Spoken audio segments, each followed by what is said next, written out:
Supreme court की जानिब से मुबैना तौर पर कादियानियों के हक़ में आने वाले फ़ैसले के बाद पाकिस्तान के मुसलमानों में शदीद इज़्तिराब और गम व गुस्सा पाया जा रहा है। इस मुतनाज़ फ़ैसले के आने के बाद जहां मुसलमान शदीद बेचैन हैं, वहीं कादियानी और उनके सहूलतकार जश्न मना रहे हैं। इस तमाम तर केस का पस मंज़र कादियानी की ज़मानत और उसके बाद पैदा होने वाली सूरत हाल से आपको आगाह करने के लिए इस खुसूसी व्लॉग को आप तक पहुँचाया जा रहा है।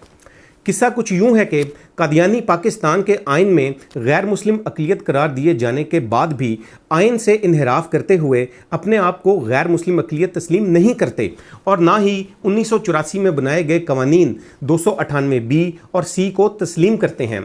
पाकिस्तान में कानूनी तौर पर कादियानी ना तो अपने मज़हब की तबलीग कर सकते हैं और ना ही किसी भी सूरत अपने आप को मुसलमान ज़ाहिर कर सकते हैं। इसके साथ साथ अपनी इबादत गाहों को मस्जिद और अपनी इबादत के तरीके को नमाज नहीं कह सकते।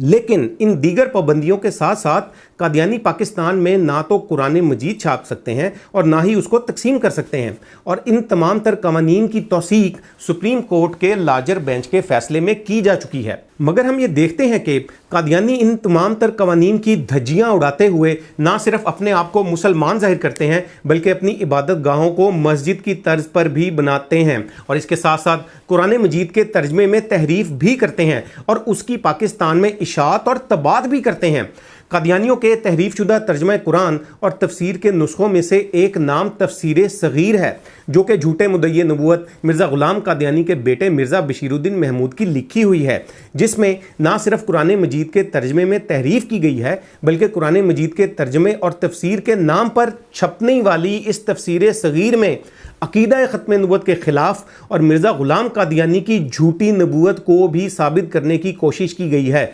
माज़अल्लाह 2019 में कादियानियों के मरकज़ चनाब नगर में कादियानियों के इदारे मदरसातुल हिफ्ज़ में एक तकरीब का इनेकाद किया गया, जिसमें ना सिर्फ तहरीफ शुदा तर्जमा कुरान के नुस्खों को तकसीम किया गया बल्कि हमारी इतलात के मुताबिक कुरान मजीद के तहरीफ शुदा तर्जमे के नुस्खों को पाकिस्तान से बाहर भी भेजा गया और जिसके खुसूसी मनाजिर आप इस वक्त स्क्रीन पर देख रहे हैं। कादियानी मरकज़ के मदरसातुल हिफ्ज़ में होने वाली ये तकरीब कादियानी जमात पाकिस्तान के रहनुमाओं खालिद शाह, मलिक खालिद मसूद, सलीमुद्दीन और कादियानी मदरसातुल हिफ्ज़ के प्रिंसिपल मुबारक अहमद वगैरह की सरपरस्ती में हुई। इस वाक़े के बाद 2022 में मुबारक अहमद और दीगर कादियानियों के ख़िलाफ़ 295 बी, 298 सी और कुरान एक्ट की दिफात के तहत FIR का इंदराज किया गया, मगर तकरीबन 1 साल तक किसी भी मुलजिम को पुलिस ने गिरफ्तार नहीं किया। जनवरी 2023 को तहरीफ तर्जमा कुरान की इशाअत के इस केस में चनाब नगर से कादियानी मदरसातुल हिफ्ज़ के प्रिंसिपल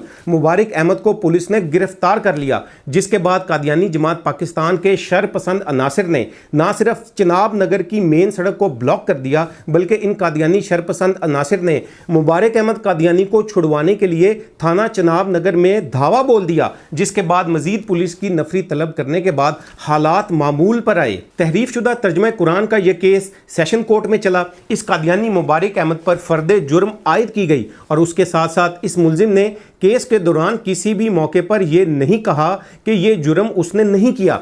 हाई कोर्ट से जमानत की दरख्वास्त खारिज होने के बाद इस कादियानी ने सुप्रीम कोर्ट में इस केस की जमानत के लिए मुकदमा दायर किया, जिसके बाद हमने ये देखा कि कुछ दिन कबल जस्टिस फाइज ईसा ने इस कादियानी मुलजिम को ना सिर्फ जमानत पर रहा कर दिया बल्कि इस केस की FIR में से कई अहम दफात 298 सी, 295 बी और कुरान एक्ट के सेक्शन 7 और 9 को भी निकालने का हुक्म दे दिया, जिसके बाद हमने ये देखा कि मुसलमानों में नहायत तशवीश और गमो गुस्सा पाया जा रहा है। सुप्रीम कोर्ट ने इस फैसले में कुरान एक्ट की दफात को FIR से निकालने का हुक्म दिया। तो मैं आपको ये बताता चलूं कि पाकिस्तान के कवानीन के मुताबिक कोई भी शख्स जिसने पाकिस्तान में कुरान मजीद या उसके तर्जमे की इशाअत करनी होती है, उसको सबसे पहले कुरान बोर्ड से कानूनी इजाज़त दरकार होती है। इसके साथ साथ उसको ये बयान हल्फी देना पड़ता है कि वो कादियानी या लाहौरी कादियानी नहीं है।